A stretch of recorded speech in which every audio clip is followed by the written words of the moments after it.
মানুষের জীবনে চতুর্থ জরুরি কাজ, দুইজন যেখানে বসে আছে সেখানে না বসা, মানে আড্ডা না পিটা।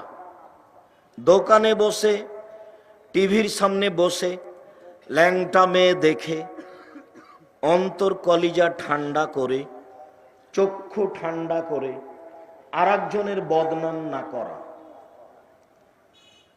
টিভির সামনে বসে উলঙ্গ নগ্ন মেয়েকে দেখে কলিজা ঠান্ডা করে চক্ষু জুড়িয়ে আরেকজনের বদনাম করে তা জাহান্নাম কিনে নেওয়া ভালো নয়। না বসলেও চলে। কই আমরা তো কোনো দিন দোকানের সামনে বসিনি, কোনো দিন নয়। আছি তো আমরা, চলছে তো। আমি আমার জীবনে কোনোদিন বসিনি।